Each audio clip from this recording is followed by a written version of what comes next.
वही जनता वोट देती है तब वो जाके जीतता है और उन्हीं लोग को हटा रहे हैं। तो तुम नेता क्यों बने हो? नेता क्यों बने हो? जनता के लिए ही ना। तो जनता को एक जमीन नहीं दे सकते? चलो गांव को जनता लोग एकत्र कर लिया, तो तुम अलग बना लो। सोचना चाहिए कि जब चुनाव आता है तो हम भीख जैसा वोट मांगने चले जाते हैं, कुछ देने की बारी है तो रुला रहे हो, बच्चों को रुला रहे हो। शर्म करो, थोड़ा शर्म करो। वही जनता से तुम जीते हो। जहां आपका जन्म हुआ, जहां आपका बचपन बीता, जहां आपके माता पिता और दादा दादी ने जीवन गुजारा, वही घर को एक दिन कोई आकर कहे कि खाली कर दो, तो आप क्या करेंगे? नमस्कार दोस्तों, मेरा नाम अमन कुशवाहा, आप देख रहे हैं फैक्ट ट्रिगर। छत्तीसगढ़ के रायपुर जिले के नकटी गांव में कुछ ऐसा ही मामला सामने आया। आखिर उस गांव को क्यों हटाया जा रहा था? क्या वहां सच में विधायक कॉलोनी बनने थी? आखिर पूरा विवाद क्या है, आइए जानते हैं। नकटी गांव जो रायपुर के पास स्थित है और वह लंबे समय से आबाद है और वहाँ कई परिवार वर्षों से रह रहे हैं। ग्रामीणों का कहना है कि वे कई दशकों से यहाँ रह रहे हैं और उनका खेत वो जीवन यापन सब यहीं से शुरू हुआ है और उनका यहाँ तक कि Aadhaar card, ration card, voter ID card, driving licence सब वहीं का बना है। तो आखिर क्या हुआ कि इस गांव को उजाड़ा जा रहा है? लेकिन प्रशासन ये कहती है कि ये जो नकटी गांव के जो लोग वहाँ रह रहे हैं, वह गांव, वह घर, वहाँ पहले सरकारी चारागाह था।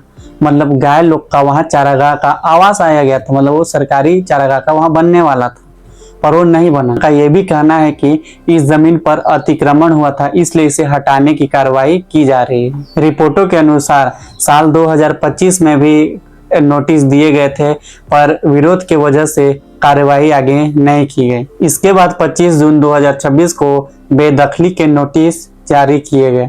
26 और 27 जून को प्रशासन ने कई घरों को नोटिस किए और इससे पूरे गांव में डर का माहौल बन गया। लेकिन सवाल ये है, क्या ये सच लोग सरकारी जमीन पर रह रहे थे? अगर हाँ, तो इतने सालों से कार्रवाई क्यों नहीं की गई? अगर नहीं, तो फिर उनके घर क्यों तोड़े गए? इसी दौरान यह चर्चा भी हो गई कि इस जगह पर विधायक कॉलोनी बनाई जाएगी।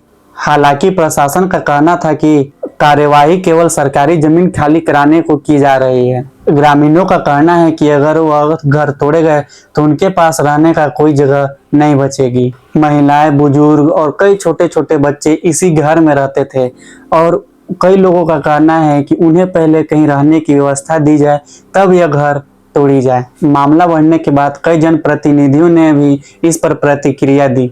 रायपुर के सांसद ने कहा कि गांव को खाली कराए बिना भी विधायक कॉलोनी बनाई जा सकती है। इसके बाद कुछ राहत मिली और जो अतिक्रमण हो रहा था, जो बुलडोजर चल रहा था, उसे उसी समय रोक दिया गया। हाँ, तो आप लोग तो सुन लिया मैं क्या बताया, लेकिन अब ये सुनो, जब चुनाव आता है तो मंत्री लोग क्या करते हैं? वोट मांगने आते हैं। वही जनता वोट देती है तब वो जाके जीतता है और उन्हीं लोग को हटा रहे हैं। अरे भैया, तुमको विधायक कॉलोनी बनाना है, चाहे कुछ भी बनाना है, तो तुम अलग बनाओ ना। अरे ठीक, मान रहा हूँ सरकारी जमीन है, ठीक, चलो ठीक, सरकारी जमीन है, तो तुम नेता क्यों बने हो? नेता क्यों बने हो? जनता के लिए ही ना। तो जनता को एक जमीन नहीं दे सकते?